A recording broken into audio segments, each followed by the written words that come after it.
Today on the show, we do our first film review ever on a brand new segment for the film Hell or High Water. All this and more on What the Hell Did We Just Watch?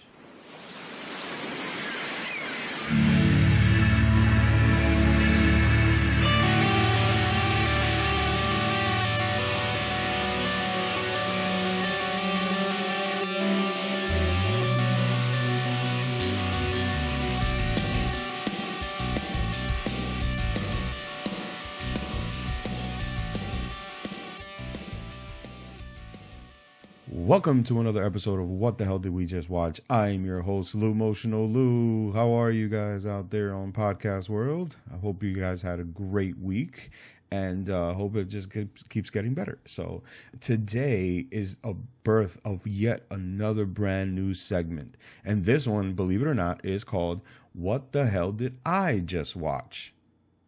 Yeah, you like that, right? A little play on words there, a little switch it. Now, basically what that is that we'll start this segment with doing a film review.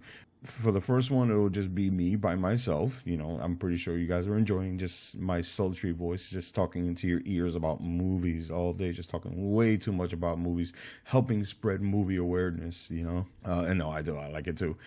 This basically is a segment where I'm going to review films that only I am interested in watching, where you know, not that random movie that I say, oh, you know, I'm just going to watch this, I'm just going to watch that.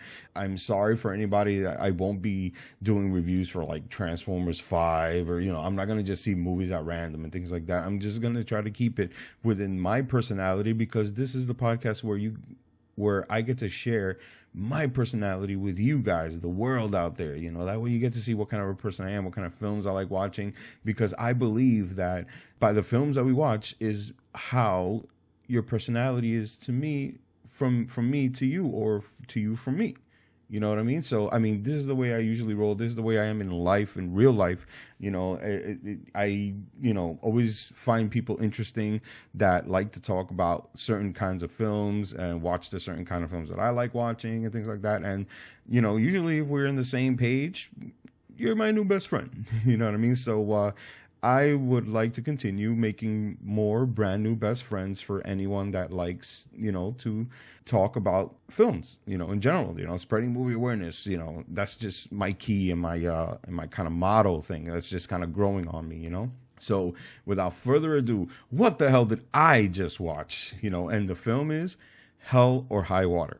First off, I just want to say how amazing this film is. Blew my mind. I have not seen such a well-written script in so long. You know, I feel like it's been a long time anyway, but I'm sure I'm seeing something way sooner, you know, from last year. But in terms of a script, in terms of dialogue, in terms of like the way people are interacting in this film was just amazing. So happy to watch this film. You know, I didn't get a chance to see it in theaters. I saw this on Blu-ray, and, you know, I just purchased it. And through word of mouth, people telling me how amazing it is, and, you know, things like that. And you know, you can't go wrong when you have a film that stars Jeff Bridges. Chris Pine is like up and coming in terms of this world of acting. Ben Foster's freaking great all the time as well. So you can't go wrong with such a set cast, and you're curious on what kind of chemistry they're gonna embody on film. You know, and that always sparked my curiosity, because I remember watching the trailer for it and seeing like who's in it and things like that, and just seeing that kind of chemistry that just embodies on the trailer. I was like, I need to see what kind of film that will come out of this. You know what I mean? So I just said to myself, you know, when I get a chance, I'll pick it up on Blu-ray. I mean, you know, just, you know, blind bought it, you know, based on my interest. And so I said, yeah, why the hell not? You know, fast forward to 3 weeks ago, where I purchased it. I didn't get to watch it when that first week came out, but I watched it the weekend after, and it blew my fucking mind.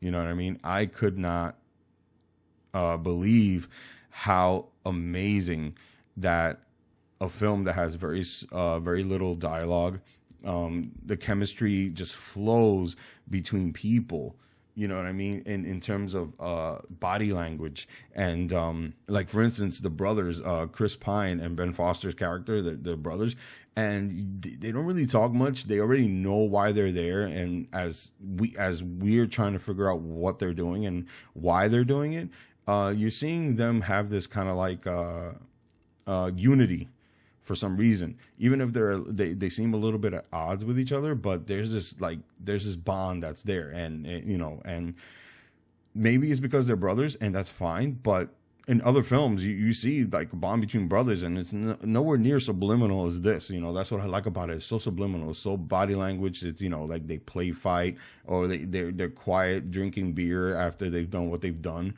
Now, basically what the film is about two brothers who decide that they need to, that they will be bank robbers for a limited time, so they can basically steal the money that, you know, they're robbing only from the certain banks. And basically they're going to steal the money so they can launder it and then pay the back mortgages on what they owe, or what the main character, Chris Pine's character, owes, and pay them right back with the very own money that they stole from them. It's pretty smart. It's pretty cool.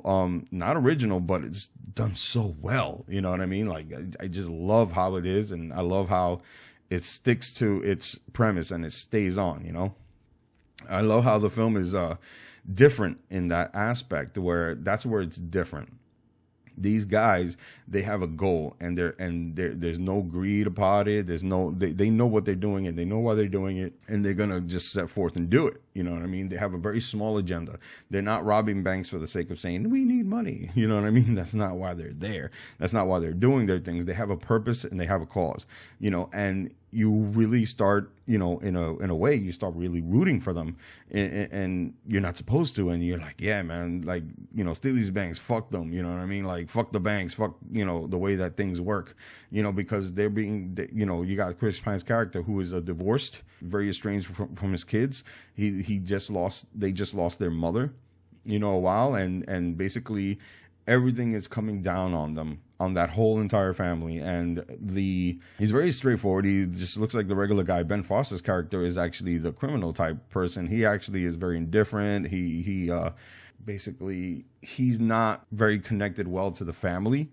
We find out that he also left abruptly in the family, but here he is. You know, his brother calls him and he says, hey, can you help me out? You know, and he, you know, like a brother, steps up to the plate, you know, and you got to admire that. It's very honorable. You know what I mean? Honor amongst brothers. It's awesome, you know, to have that kind of like a bond. So he does that. And that's where the film has his like thing, you know, you kind of realize that he doesn't like being there for whatever reason, or why he's doing it. But he's, you know, basically keeping his tongue in his mouth and not saying much, and making sure that the problem is at hand. The problem that's at hand, it gets dealt with. I love also how the film carries out how they're doing the banks, how they're stealing from the banks. They're amateurs, but they're not doing these kind of crazy things. It's not an action movie. This is what I like about it the most. This film could have been like any other movie. I don't think it would have hurt it, because I think that I was already kind of invested into it, literally like 10 minutes into it. So I don't think it would have hurt it, but it had so much potential to be any other kind of movie, and it would have been okay. And they decided not to. And that's what I actually love about it even more, because the way that what I'm talking about is the way that they steal the banks is very amateurish. They stick to a thing. They could have just been like this high class blah blah blah thing, and they're not. They're regular people, and they do a good job making sure they seem like regular people, you know. And I also love like because what this film has as well that I really enjoyed. It has this double meaning to it. It has this double meaning to it where like why they're stealing from the banks. And then also like this underlining thing about the carrying of concealed weapons problem that this country has, you know what I mean? So, oh my God, like there's this one scene where they're robbing a bank and there's this old man in there. And one of the guys, Chris Pine's character, asked him, are you carrying? He goes, you bet your ass I am. He actually says it like that. That's how he says it, you know? And he's like, and he couldn't believe it. The old man was shocked that the bank was being robbed and all that, but they get to do what they got to do, right? And they get the money, they're running back into their car, and then all of a sudden, this old man thinks that he needs to be above the law and starts going outside and starts shooting them with his own fucking gun. You know what I mean? Because Chris Pine's character, because he's not a killing type, he's not that kind of person, he's an amateur, he takes the guy's gun and puts it on like the desk away from the old man, so I guess he doesn't pull it out. But when they leave, he forgets the fact that he left the gun on the counter. So the old man took his own gun, went outside and started shooting at them. And that is like the part that's crazy. It's kind of like, what's funny, it's kind of like this, it's the comedic relief, if you say, of the film. It has like 2 in there for it, 2 or 3, but there's this double meaning in there for it. You know what I mean? There's this like underlining kind of like issue that the film has when it comes to banks and being in debt, and how like this country's in debt, like us as people are in debt with so many things, and how we're getting screwed over by banks, and how we're getting screwed over by the way that society handles money with us and the country. You know what I mean? So that's an issue. The other thing was about the carrying of concealed weapons. I love how they changed that, I know how they changed it, but like how they show that, that's an issue about carrying guns and all this and that, and about real violence that's going on in the world, about how these kind of things get managed and handled and things like that. So it's kind of like crazy, you know what I mean? Like how they were able to show all that. And that's what I'm trying to say. That's why I really actually loved it, because it didn't have to do any of those things. It could have just been that standard bank robbery. I need money to pay off my mom's mortgage or my mortgage so I can have a better family. And, plenty of films do this, and they succeed in being a normal movie. But this movie didn't, took it a little step further and says, we can add a little bit of subtext, some kind of like hidden like meaning and something to learn from. And I really, really, really, really like that. You know what I mean? That's what actually made me really like it so much, One of the things that I have a negative of, and trust me, it is a very small thing. It doesn't even bother me like that, but I have to note it, because with every good film, there's also a bad thing about it. There is no such thing as a perfect film.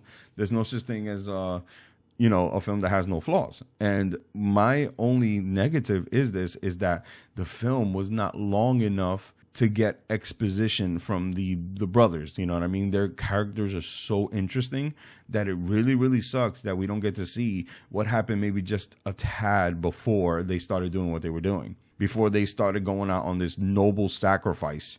You know what I mean? It may have made what happens to all the characters, well, the 2 characters, the brothers, it would have made it a little bit maybe better, especially at the end, in terms of what happens to both characters. I'm trying to be spoiler free here, because I'm trying to see if I can spark your interest and really go, because I really recommend this film highly. I'm telling you, even before I'm done, I think that this film is very is noble in a small sense of the word, and I think that if we had just a tad bit more backstory, we could have gotten something really special, a little bit more tad, because the film is about an hour and 30 minutes, about an hour and a half. It's on the short side, but so much is said in such a short time, and it's fantastic. Now that we were able to get the brothers' chemistry out of the way, now I want to talk about the cops, Jeff Bridges' character and Alberto's character, if I'm correct.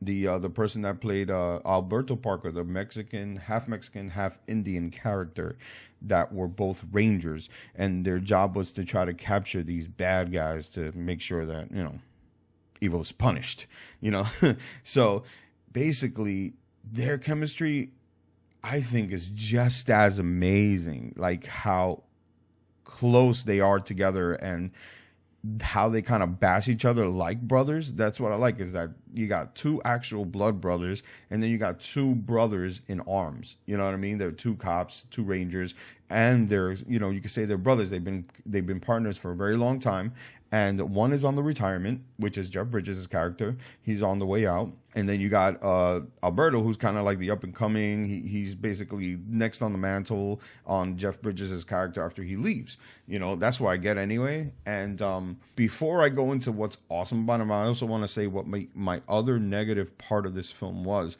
that I think that there was a conversation between Jeff Bridges and Alberto that were waiting for the brothers to come to one of the banks that they were at. We're having this conversation about like, how the land was taken and all this and that, white man this, the Indian man that.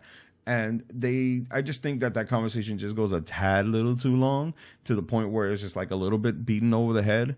That was the only time where I think the film kind of dumbed down itself, makes certain people pay attention. You know what I mean? And, if people are watching this film, you're already going to get it. It's fine. You know what I mean? But hey, we're all welcome. The film tries to help certain people out, and I hope that, no disrespect. I'm just saying, I think it was just a little bit too much talk, if you ask me. But hey, it's done. It's there. They talked about it. You know what I mean? And it's done. It was just a very small thing. But the good chemistry about the Rangers is that they have kind of like a brotherly love and a brotherly like a lover spat in a way, where it's like they talk to each other like by shitting on each other. You know what I mean? Like, that's just the way they are. And that's how sometimes brothers are, and friends are. Really good friends are like this too, where they get to like diss each other and talk like that to each other and shit like that, and that's fantastic. That's great. And the surprise blow that happens in the film where in terms of like, you get to see the brothers' demise and you get to see the Rangers' demise at the same time. And I think it's just a phenomenal second act, you know what I mean? And, onto the great third act of this film. It keeps that sense of realism. There's no real amazing shocker in this film. But what's funny is that there was actually, I believe, one time in this film where it was like the most moviest of movies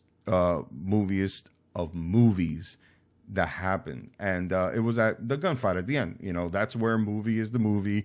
And it takes us out of the realistic aspect of it and gives us a movie. You know what I mean? And it's fun too, because it's just for a small time. It's, it just honors, hey, at the end of the day, we're making a movie and here you go, have fun. Because it's a great gunfight. It's fun as hell. And like I said, in conclusion to this film is amazing. I highly recommend it to anyone that, wants to watch something new, wants to watch something amazing. Right after you finish listening to the show, you should just be like, okay, how do I get my hands on To Hell or High Water? It's on demand. It's on everything. You can watch it, man. You can check it out, so definitely look into it, man. It's fucking awesome. I think that I've talked way too much about this movie, so I kind of like want to go into a little bit into like with these kind of films as well. I want to go into trivia time. Not a single scene was actually shot in Texas. That's pretty fucking crazy, right? It was, if I'm correct, it was actually shot in New Mexico. That's what's fucking crazy, about this film. The film Hell or High Water, it comes from the term come hell or high water, which means kind of like by any means necessary. You know what I mean? If you were like wondering why they would name a film like this, like saying that, hell or high water, what does that mean? If you're one of those people that didn't know what the term meant, that's what it means. By any means necessary, do whatever it needs to be done. We also know that Chris Pine and Ben Foster were in this film together. They were also in the film earlier in the year called The Finest Hour. It was actually their first get together. And they just kind of stayed a duo, which is pretty freaking cool, to make this film. And one of the cool things is that this is actually one of the first films that, from what I've heard, and I thought was really freaking cool, was that Chris Pine wanted to read this script as is. He did not want to ad lib. He did not want to write anything to add. He didn't want to add anything to the script. He just wanted to like basically tell it as it is and not change a damn thing, because that's how much they liked the script itself. The story was written so well, and what the film is about, and the dialogue was written great. The characters were fine just as they are, and they saw that. You know what I mean? Chris Pine also, who, if you didn't know, will be in this year's Wonder Woman. He is joining the comic book world, so congrats to him. He's also Captain Kirk in Star Trek. If you watch Star Trek, he looks so different in this film. It's pretty hilarious, like with the beard and all that stuff. He really drives into this character. He really wanted to play this character. He really wanted to be in this film when he heard about the script, when he got to read the script. You know, that's what makes it amazing. He didn't want to change the script at all. That's how, I guess, perfect it was in his eyes, the script. I could say that the trivia time for this film was not as exciting. It wasn't that great because it wasn't that much. I guess that's what happens when you have a very tight film. You know what I mean? So I think we talked way too much of this film, this movie. I think I spread enough movie awareness for this film. In conclusion, I say, you know, watch this movie. This film is great. The film is amazing. It hits you in all the right places in terms of like feelings, emotions, and, you know, character driven story. You know what I mean? So, you know, I highly recommend it. I say go right ahead and go do it. Go watch it. You know what I mean? So I also wanted to mention that you can please comment, like, share, you know, what you think of Hella High Water. Let me know. You know, maybe I forgot to say something that maybe you'd want to tell me. You know what I mean? I'm a little rusty. This is my first episode doing this a film review. You know, so, you know, just throw me a bone there. Let me know what you thought about how I do this. It's a little choppy. You know what I mean? So hopefully when I clean this up, it won't sound so crazy. You know, on Facebook.com/WhatTheHellPcast, you can follow me on Instagram.com/WhatTheHellPcast, Twitter.com/TheHellPcast, YouTube. You can go to YouTube.com. You can go to SoundCloud.com. You just, you know, whatever it is that you like, listen, trust me, my podcast is there. What the hell did we just watch? Go on SoundCloud. You can go on YouTube. You can go on podcast.com, Podcast One.